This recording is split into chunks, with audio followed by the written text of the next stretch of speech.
ओम नमो भगवते वासुदेवाय नमः।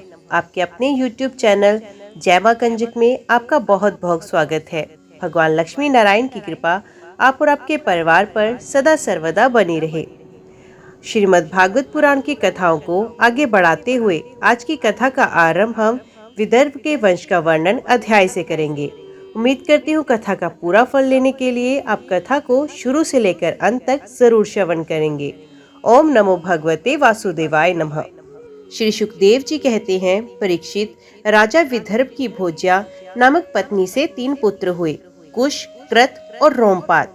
रोमपाद विदर्भ वंश में बहुत ही श्रेष्ठ पुरुष हुए। रोमपाद का पुत्र वभ्रु, वभ्रु का कृति, कृति का उशिक और उशिक का चेदी। राजन, इस चेदी के वंश में ही दमघोष और शिशुपाल आदि हुए। कृत का पुत्र हुआ कुंती, कुंती का दृष्टि, दृष्टि का निर्वर्ती, निर्वर्ती का दशाह, दशाह का व्योम, व्योम का जीमूत, जीमूत का विकृति, विकृति का भीमरथ, भीमरथ का नवरथ और नवरथ का दशरथ, दशरथ से शकुनी, शकुनी से करम्भी, करम्भी से देवरात, देवरात से देवशत्र, देवशत्र से मधु, मधु से कुरुवश और कुरुवश से अनु हुए। अनु से पुरुहोत्र, पुरुहोत्र से आयु और आयु से सात्वक का जन्म हुआ। परीक्षित, सात्वक के 7 पुत्र हुए, भजमान, भजी, दिव्य, वृष्णि, देवावृध, अंधक और महाभोज। भजमान की 2 पत्नियां थी, 1 से 3 पुत्र हुए, निम्लोची, किंकिण और धृष्टि। दूसरी पत्नी से भी 3 पुत्र, शताजित, सहस्रजित और अयोतिज। देवावृत के पुत्र का नाम था वभ्रु। देवावृत और वभ्रु के संबंध में ये बात कही जाती है, हमने दूर से जैसा सुन रखा था अब वैसा ही निकट से देखते भी हैं। वभ्रु मनुष्य में श्रेष्ठ है और देवावृत देवताओं के समान है। इसका कारण ये है कि वभ्रु और देवावृत से उपदेश लेकर 14,065 मनुष्य परम पद को प्राप्त कर चुके हैं। सात्वत के पुत्रों में महाभोज भी बड़ा धर्मात्मा था। उसी के वंश में भोजवंशी यादव हुए।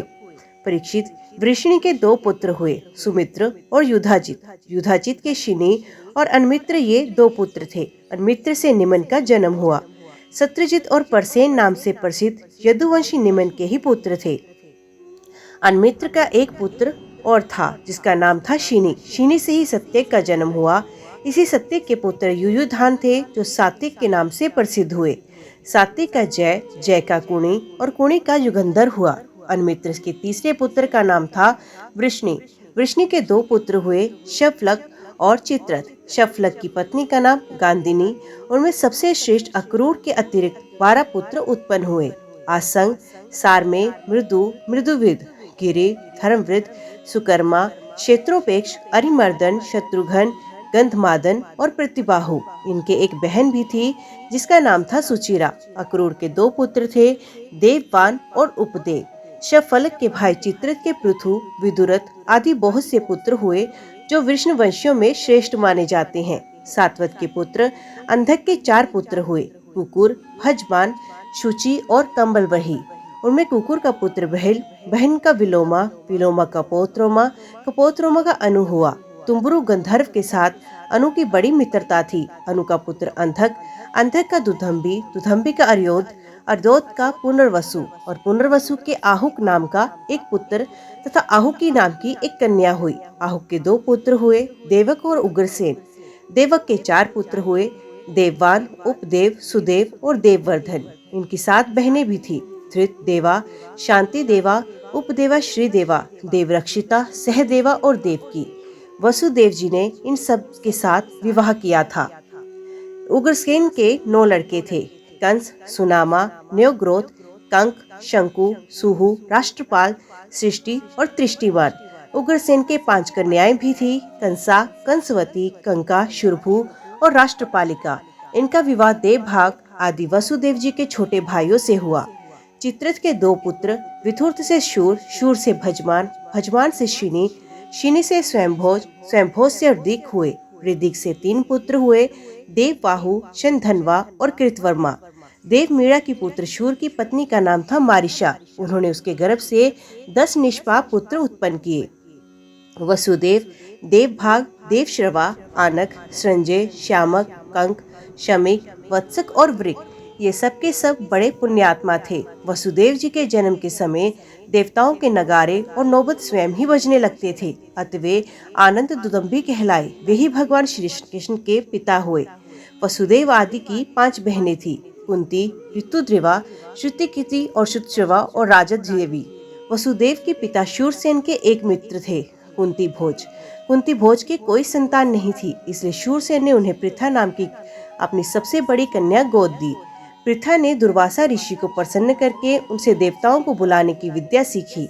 एक दिन उस विद्या के प्रभाव की परीक्षा लेने के लिए पृथा ने परम पवित्र भगवान सूर्य का आवाहन किया। उसी समय भगवान सूर्य वहां आ पहुंचे। उन्हें देखकर कुंती का हृदय विस्मय से भर गया। उसने कहा, भगवान मुझे क्षमा कीजिए, मैंने तो परीक्षा करने के लिए ही इस विद्या का प्रयोग किया। अब आप पधार सकते हैं। सूर्यदेव ने कहा, देवी मेरा दर्शन निष्फल नहीं हो सकता, इसलिए हे सुंदरी, अब मैं तुमसे एक पुत्र उत्पन्न करना चाहता हूँ। हाँ, अवश्य ही तुम्हारी योनि दूषित न हो, इसका उपाय मैं कर दूंगा। ये कहकर भगवान सूर्य ने गर्भ स्थापित कर दिया और इसके बाद वे स्वर्ग को चले गए।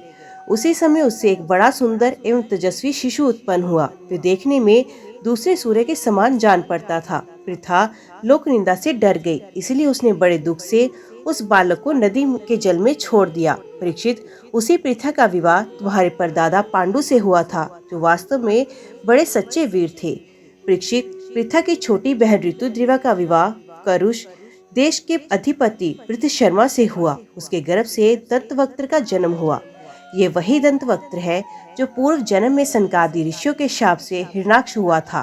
केकय देश के राजा धृष्टकेशु ने ऋतुकीर्ति से विवाह किया। उससे संतर्दन आदि 5 केकय राजकुमार हुए। राजाधिदेवी का विवाह जयसेन से हुआ। उसके 2 पुत्र हुए, विंद और अनुविद। ये दोनों ही अवंती के राजा हुए। चेदिराज दमघोष के ऋतुश्रवा का पाणी ग्रहण किया। उसका पुत्र था शिशुपाल, जिसका वर्णन मैं पहले कर चुका हूँ। वसुदेव जी के भाइयों में से देवभाग की पत्नी कंसा के गर्भ से 2 पुत्र हुए, चित्रकेतु और बृहद्रथ। देवश्रवा की पत्नी कंसवती से सुवीर और ईशुमान नाम के 2 पुत्र हुए। आनक की पत्नी कंका के गर्भ से भी 2 पुत्र हुए, सत्यजित और पुरुजित। संजय की अपनी पत्नी राष्ट्रपालिका के गर्भ से वृष और द्रुमशन आदि कई पुत्र उत्पन्न हुए। इसी प्रकार शामक ने शूरभूमि नाम की पत्नी से ऋषिकेश, हिरणाक्ष नामक 2 पुत्र उत्पन्न किए। मिश्रकेशी अप्सरा के गर्भ से वत्सक के विवक्र आदि कई पुत्र हुए। वर्ग के दुर्वाक्षी के गर्भ से तक्ष, पुष्कर और शाल आदि कई पुत्र उत्पन्न हुए। शमिक की पत्नी सुदामिनी भी सुमित्र और अर्जुनपाल आदि कई बालक उत्पन्न हुए। कंक की पत्नी कर्णिका के गर्भ से 2 पुत्र, ऋतभाम और जय। आनंक दुदंबी वसुदेव जी की पौरवी रोहिणी, भद्रा, मदिरा, रोचना, इला और देवकी आदि बहुत सी पत्नियां थी। रोहिणी के गर्भ से वसुदेव जी के बलराम, गद, सारण, दुर्मद, विपुल, ध्रुव और कृत आदि पुत्र हुए। पौरवी के गर्भ से उनके 12 पुत्र हुए, भूत, सुभद्र, भाद्रवाह, दुर्मद और भद्र आदि। नंद, उपनंद, कृतक, शूर आदि मदिरा के गर्भ से उत्पन्न हुए। कौसल्या ने एक ही वंश उजागर पुत्र उत्पन्न किया था। उसका नाम था केशी। उसने रोचना से हस्त और हेमागंध आदि तथा इला से उरुवलक आदि प्रधान यदुवंशी पुत्रों को जन्म दिया। परीक्षित, वसुदेव जी के धृतद्रिवा के गर्भ से विपश्च नाम का एक ही पुत्र हुआ और शांति देवा से श्रम और प्रतिश्रुत आदि कई पुत्र हुए। उपदेवा के पुत्र कल्पवृष आदि 10 राजा हुए। श्रीदेवा के वसु, हंस, सुवंश आदि 6 पुत्र हुए। देव रक्षिता के गर्भ से गद आदि 9 पुत्र हुए तथा स्वयं धर्म के 8 वसुओं को उत्पन्न किया था। वैसे ही वसुदेव जी ने सहदेवा के गर्भ से पुरुविश्रुत आदि 8 पुत्र उत्पन्न किए। परमोदार वसुदेव जी ने देवकी के गर्भ से भी 8 पुत्र उत्पन्न किए, जिसमें 7 के नाम है कीर्तिमान, सुषेण, भद्रसेन, ऋजु, समर्दन, भद्र और शेष अवतार श्री बलराम जी। उन दोनों के 8वें पुत्र स्वयं श्री भगवान ही थे। परीक्षित, तुम्हारी परम सौभाग्यवती दादी सुभद्रा भी देवकी जी की कन्या थी।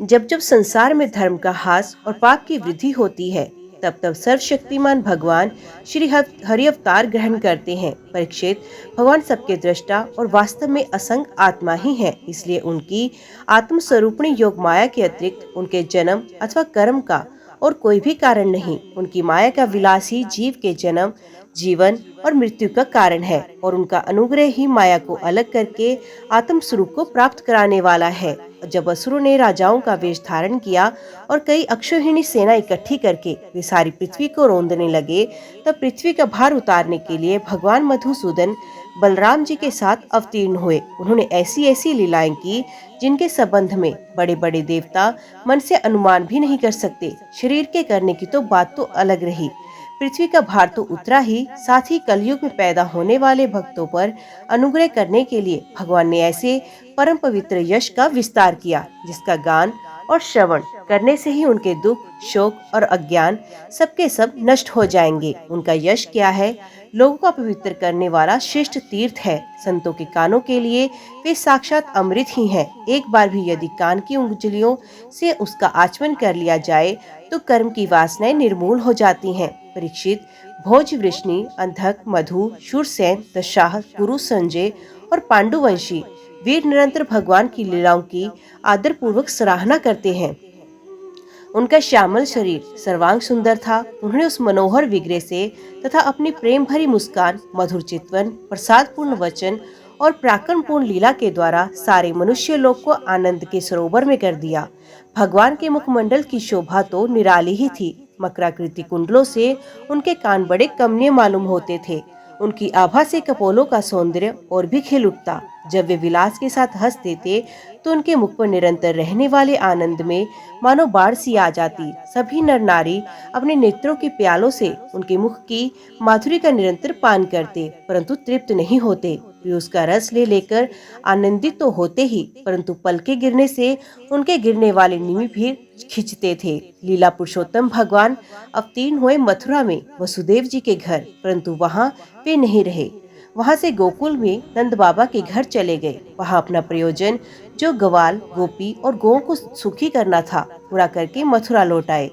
व्रज में, मथुरा में तथा द्वारका में रहकर अनेकों शत्रुओं का संहार किया। बहुत सी स्त्रियों से विवाह करके हजारों पुत्र उत्पन्न किए। साथ ही लोगों में अपने स्वरूप का साक्षात्कार कराने वाली अपनी वाणी स्वरूप वृत्तियों की मर्यादा स्थापित करने के लिए अनेक यज्ञों के द्वारा स्वयं अपना ही यजन किया। कौरव और पांडवों के बीच उत्पन्न हुए आपस के कलह से उन्होंने पृथ्वी का बहुत सा भार हल्का कर दिया और युद्ध में अपनी दृष्टि से ही राजाओं की बहुत सी अक्षौहिणियों का ध्वंस करके संसार में अर्जुन की जीत का डंका पिटवा दिया। फिर उद्धव को आत्म तत्व का उपदेश किया और इसके बाद वे अपने परम धाम को सिधार गए।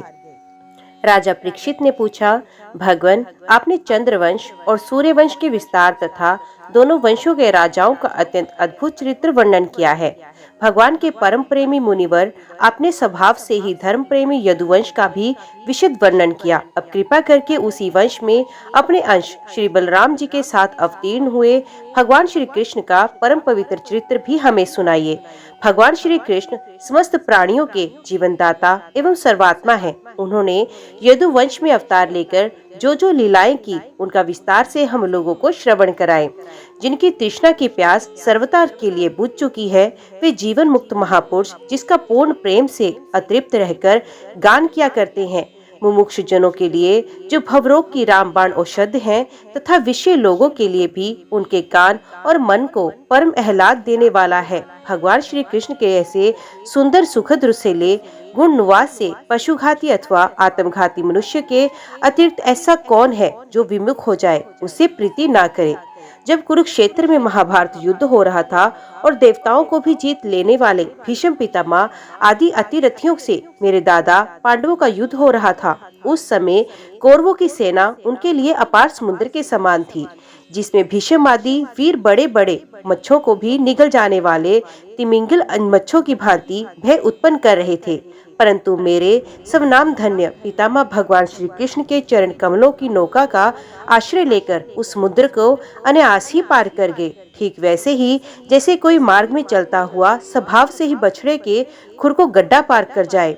महाराज, मेरा ये शरीर जो आपके सामने है तथा जो कौरव और पांडव दोनों ही वंशों का एकमात्र सहारा था, अश्वत्थामा के ब्रह्मास्त्र से जल चुका था। उस समय मेरी माता जब भगवान की शरण में गई, तब उन्होंने हाथ में चक्र लेकर मेरी माता के गर्भ में प्रवेश किया और मेरी रक्षा की।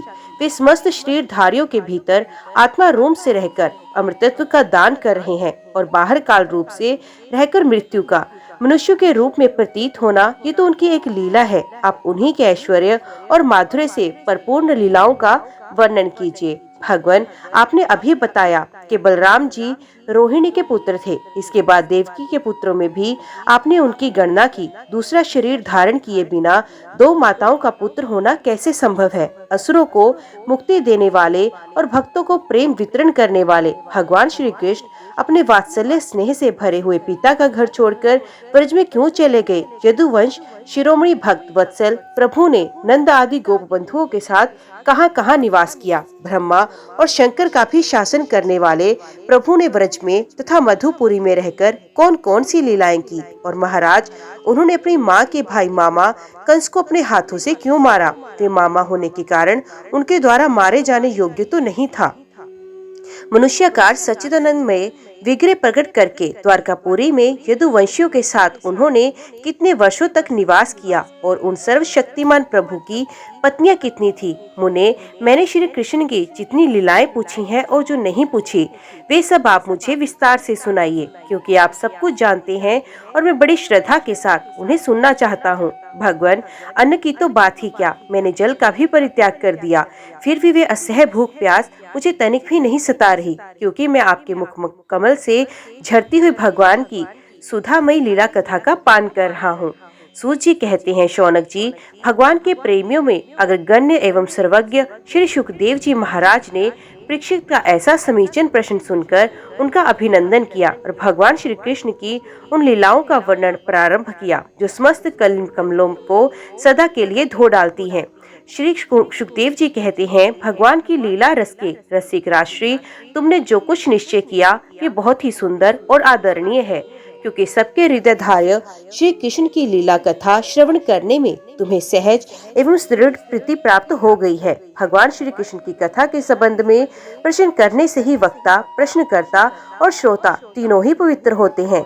जैसे गंगा जी का जल या भगवान शालिग्राम का चरणामृत सभी को पवित्र करता है, परीक्षित उस समय लाखों दैत्यों के दल ने घमंडी राजाओं का रूप धारण कर अपने भारी भार से पृथ्वी को आक्रांत कर रखा था। उससे त्राण पाने के लिए वे ब्रह्मा जी की शरण में गए। पृथ्वी ने उस समय गौ का रूप धारण कर रखा था। उसके नेत्रों में आंसू बह बहकर मुंह पर आ रहे थे। उसका मन तो खिन्न था ही, शरीर भी बहुत कृश हो गया था। वह बड़े करुण स्वर से रंभा रही थी। ब्रह्मा जी के पास जाकर उसने उन्हें अपनी पूरी कष्ट कहानी सुनाई। ब्रह्मा जी ने बड़ी सहानुभूति के साथ उसकी दुख गाथा सुनी।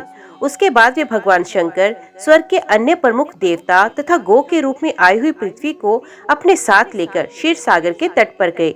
भगवान देवताओं के भी आराध्य देव है। वे अपने भक्तों की समस्त अभिलाषाएं पूर्ण करते हैं और उनके समस्त क्लेशों को नष्ट करते हैं। वे ही जगत के एकमात्र स्वामी हैं। क्षीर सागर के तट पर पहुंचकर ब्रह्मा आदि देवताओं ने पुरुष सुकत के द्वारा परम पुरुष सर्वंतर्यामी परमात्मा की स्तुति करते करते ब्रह्मा जी समाधिस्थ हो गए। उन्होंने समाधि अवस्था में आकाशवाणी सुनी। इसके बाद जगत के निर्माणकर्ता ब्रह्मा जी ने देवताओं से कहा, देवताओं, मैंने भगवान की वाणी सुनी है, तुम लोग भी उसे मेरे द्वारा अभी सुनो और फिर वैसा ही करो। उसके पालन में विलंब नहीं होना चाहिए। भगवान को पृथ्वी के कष्ट का पहले से ही पता है। वे ईश्वरों के भी ईश्वर है। अतः अपनी काल शक्ति के द्वारा पृथ्वी का भार हरण करते हुए वे जब तक पृथ्वी पर लीला करे, तब तक तुम लोग भी अपने अपने अंशों के साथ यदुकुल में जन्म लेकर उनकी लीला में सहयोग दो। वसुदेव जी के घर स्वयं पुरुषोत्तम भगवान प्रकट होंगे। उनकी ओर उनकी प्रियतमा की सेवा के लिए देवांगनाएं जन्म ग्रहण करें। स्वयं प्रकाश भगवान शेष भी, जो भगवान की कला होने के कारण अनंत हैं और जिनके सहस्र मुख हैं, भगवान के प्रिय कार्य करने के लिए उनसे पहले ही उनके बड़े भाई के रूप में अवतार ग्रहण करेंगे। भगवान की वे ऐश्वर्यशालिनी योग माया भी, जिसने सारे जगत को मोहित कर रखा है, उनकी आज्ञा से उनकी लीला के कार्य संपन्न करने के लिए अंश रूप से अवतार ग्रहण करेंगी। श्री सुखदेव जी कहते हैं, परीक्षित, प्रजापतियों के स्वामी भगवान ब्रह्मा जी ने देवताओं को इस प्रकार आज्ञा दी और पृथ्वी को समझा बुझाकर ढाढ़स बंधाया। इसके बाद वे अपने परम धाम को चले गए। प्राचीन काल में यदुवंशी राजा थे शूरसेन। वे मथुरापुरी में रहकर माथुर मंडल और शूरसेन मंडल का राज्य शासन करते थे। उसी समय से मथुरा ही समस्त यदुवंशी नरपतियों की राजधानी हो गई थी। भगवान श्री हरि सर्वदा यहाँ विराजमान रहते थे। एक बार मथुरा में शूर के पुत्र वसुदेव जी विवाह करके अपनी नवविवाहिता पत्नी देवकी के साथ घर जाने के लिए रथ पर सवार हुए। उग्रसेन का लड़का था कंस। उसने अपनी चचेरी बहन देवकी को प्रसन्न करने के लिए उसके रथ के घोड़ों की रास पकड़ ली थी। वे स्वयं ही रथ हाँकने लगा। यद्यपि उसके साथ सैकड़ों सोने के बने हुए रथ चल रहे थे। देवकी के पिता थे देवक। अपनी पुत्री पर उनका बड़ा प्रेम था। कन्या को विदा करते समय उन्होंने उसे सोने के हारों से अलंकृत 400 हाथी, 15,000 घोड़े, 1800 रथ तथा सुंदर सुंदर दासियां दहेज में दी। विदाई के समय वर वधु के मंगल के लिए एक ही साथ शंख, तुरही, मृदंग और दुदंभियां बजने लगी। मार्ग में जिस समय घोड़ों की रास पकड़कर कंस रथ हाँक रहा था, उस समय आकाशवाणी ने उसे संबोधन करते हुए कहा, अरे मूर्ख, जिसको तू रथ में बैठा कर लिए जा रहा है, उसकी 8वीं गर्भ की संतान तुझे मार डालेगी। कंस बड़ा पापी था। उसकी दुष्टता की कोई सीमा नहीं थी। वे भोजवंश का कलंक ही था। आकाशवाणी सुनते ही उसने तलवार खींच ली और अपनी बहन की चोटी पकड़कर उसे मारने के लिए तैयार हो गया। वे अत्यंत क्रूर तो था ही, पाप कर्म करते करते निर्लज्ज भी हो गया था। उसका ये काम देखकर महात्मा वसुदेव जी उसको शांत करते हुए बोले। वसुदेव जी ने कहा, राजकुमार, आप भोजवंश के होनहार वंशधर तथा अपने कुल की कीर्ति बढ़ाने वाले हैं। बड़े बड़े शूरवीर आपके गुणों की सराहना करते हैं। इधर ये तो एक स्त्री, दूसरे आपकी बहन और तीसरे ये विवाह का शुभ अवसर। ऐसी स्थिति में आप इसे कैसे मार सकते हैं? वीरवर जो जन्म लेते हैं उनके शरीर के साथ ही मृत्यु भी उत्पन्न होती है। आज हो 100 या 100 वर्ष के बाद जो प्राणी है उसकी मृत्यु होगी ही। जब शरीर का अंत हो जाता है तब जीव अपने कर्म के अनुसार दूसरे शरीर को ग्रहण करके अपने पहले शरीर को छोड़ देता है। उसे विवश होकर ऐसा करना ही पड़ता है। जैसे चलते समय मनुष्य एक पैर जमाकर ही दूसरा पैर उठाता है, जैसे जोंक किसी अगले तिनके को पकड़ लेती है तब पहले के पकड़े हुए तिनके को छोड़ती है, वैसे जीव भी अपने कर्म के अनुसार किसी शरीर को प्राप्त करने के बाद ही इस शरीर को छोड़ता है। जैसे कोई पुरुष जागृत अवस्था में राजा के ऐश्वर्य को देखकर, इंद्र आदि के ऐश्वर्य को सुनकर उसकी अभिलाषा करने लगता है और उसका चिंतन करते करते उन्हीं बातों में घुल मिलकर एक हो जाता है तथा स्वप्न में अपने को राजा या इंद्र के रूप में अनुभव करता है। साथ ही अपने दरिद्रतावस्था के शरीर को भूल जाता है। कभी कभी जागृत अवस्था में ही मन उन मन बातों का चिंतन करते करते तन्मय हो जाता है और उसे स्थूल शरीर की सुधि नहीं रहती। वैसे ही जीव कर्मृत कामनाकृत कर्म के वश में होकर दूसरे शरीर को प्राप्त होता है और पहले शरीर को भूल जाता है। जीव का मन अनेक विकारों का पुंज है। देहांत का समय वे अनेक जन्मों को संचित और प्रारब्ध कर्मों की वासनाओं के अधीन होकर माया के द्वारा रचे हुए अनेक 5 भौतिक शरीरों में से जिस किसी शरीर के चिंतन में तल्लीन हो जाता है और मान बैठता है कि ये मैं हूँ, उसे वही शरीर ग्रहण करके जन्म लेना पड़ता है। जैसे सूर्य, चंद्रमा आदि चमकीली वस्तुएं जल से भरे हुए घड़े या तेल आदि तरल पदार्थों में प्रतिबिंबित होती है और हवा के झोंके से उनके जल आदि में हिलने डोलने पर उनमें प्रतिबिंबित वस्तुएं भी चंचल जान पड़ती हैं। वैसे ही जीव अपने स्वरूप के अज्ञान द्वारा रचे हुए शरीर में राग करके उन्हें अपना आप मान बैठता है और मोहवश उनके आने जाने को अपना आना जाना मानने लगता है। इसलिए जो अपना कल्याण चाहता है उसे किसी से द्रोह नहीं करना चाहिए, क्योंकि जीव कर्म के अधीन हो गया है और जीव जो किसी से भी द्रोह करेगा उसको इस जीवन में शत्रु से और जीवन के बाद परलोक से भयभीत होना ही पड़ेगा। कंस, ये आपकी छोटी बहन अभी बच्ची और बहुत दीन है। ये तो आपकी कन्या के समान है। इस पर अभी अभी इसका विवाह हुआ। विवाह के मंगल चिन्ह भी इसके शरीर से नहीं उतरे। ऐसी दशा में आप जैसे दीन वत्सल पुरुष को इस बेचारी का वध करना उचित नहीं है। श्री सुखदेव जी कहते हैं, परीक्षित, इस प्रकार वसुदेव जी ने प्रशंसा आदि सामनीति और भय आदि भेद नीति से कंस को बहुत समझाया, परंतु वे क्रूर तो राक्षसों का अनुयायी हो रहा था, इसलिए उसने अपने घोर संकल्प को नहीं छोड़ा। वसुदेव जी ने कंस का विकट हट देखकर ये विचार किया कि किसी प्रकार ये समय तो टाल ही देना चाहिए। तब इस निश्चय पर पहुंचे, बुद्धिमान पुरुष को जहाँ तक उसकी बुद्धि और बल साथ दे मृत्यु को टालने का प्रयत्न करना चाहिए। प्रयत्न करने पर भी वे टल न सके तो फिर प्रयत्न करने वाले का कोई दोष नहीं रहता। इसलिए इस मृत्यु रूप कंस को अपने पुत्र दे देने की प्रतिज्ञा करके मैं इस दीन देवकी को बचा लेता हूँ। यदि मेरे लड़के होंगे तब तक ये कंस स्वयं नहीं मर जाएगा, तब क्या होगा। संभव है उल्टा ही हो, मेरा लड़का ही इसे मार डाले, क्योंकि विधाता के विधान का पार पाना बहुत कठिन है। मृत्यु सामने आकर भी टल जाती है और टली हुई भी लौट आती है। जिस समय वन में आग लगती है उस समय कौन सी लकड़ी जले और कौन सी ना जले, दूर की जल जाए या पास की बची रहे, इन सब बातों में अदृष्ट के सिवा और कोई कारण नहीं होता। वैसे ही किस प्राणी का कौन सा शरीर बना रहेगा और किस हेतु से कौन सा शरीर नष्ट हो जाएगा, इस बात का पता लगा लेना बहुत ही कठिन है। अपनी बुद्धि के अनुसार ऐसा निश्चय करके वसुदेव जी ने बहुत सम्मान के साथ पापी कंस की बड़ी प्रशंसा की। परीक्षित, कंस बड़ा क्रूर और निर्लज्ज था। ऐसा करते समय वसुदेव जी के मन में बड़ी पीड़ा भी हो रही थी। फिर भी उन्होंने ऊपर से अपने मुख कमल को प्रफुल्लित करके हंसते हुए कहा, सौम्य, आपको देवकी से तो कोई भय नहीं। जैसा कि आकाशवाणी ने कहा, भय है पुत्रों से, जो इसके पुत्र मैं आपको लाकर सौंप दूंगा। परीक्षित, कंस जानता था कि वसुदेव जी के वचन झूठे नहीं होते और उन्होंने जो कुछ कहा है वे युक्ति संगत भी है, इसलिए उसने अपनी बहन देवकी को मारने का विचार छोड़ दिया। इससे वसुदेव जी बहुत प्रसन्न हुए और उसकी प्रशंसा करके अपने घर चले गए। देवकी बड़ी सती साध्वी थी। सारे देवता उसके शरीर में निवास करते थे। समय आने पर देवकी के गर्भ से प्रतिवर्ष एक एक करके 8 पुत्र तथा एक कन्या उत्पन्न हुई। पहले पुत्र का नाम था कीर्तिमान। वसुदेव जी ने उसे लाकर कंस को दिया। ऐसा करते समय उन्हें कष्ट तो अवश्य हुआ, परंतु उससे भी बड़ा कष्ट उन्हें इस बात का था कि वही कहीं उनके वचन झूठे न हो जाएं। परीक्षित, सत्यसंध पुरुष बड़े से बड़ा कष्ट भी सह लेते हैं। ज्ञानियों को किसी बात की अपेक्षा नहीं होती। नीच पुरुष बुरे से बुरे काम भी कर सकते हैं और जितेंद्रिय हैं, उन्होंने भगवान को हृदय में धारण कर रखा है, वे सब कुछ त्याग सकते हैं। जब कंस ने देखा कि वसुदेव जी का अपने पुत्रों के जीवन और मृत्यु में समान भाव है एवं वे सत्य में पूर्ण निष्ठावान भी हैं, तब वे प्रसन्न हुआ और उनसे हंसकर बोला, वसुदेव जी, आप इस नन्हे से सुकुमार बालक को ले जाइए, इससे मुझे कोई भय नहीं, क्योंकि आकाशवाणी ने तो ऐसा कहा था कि देवकी के 8वें गर्भ से उत्पन्न संतान के द्वारा मेरी मृत्यु होगी।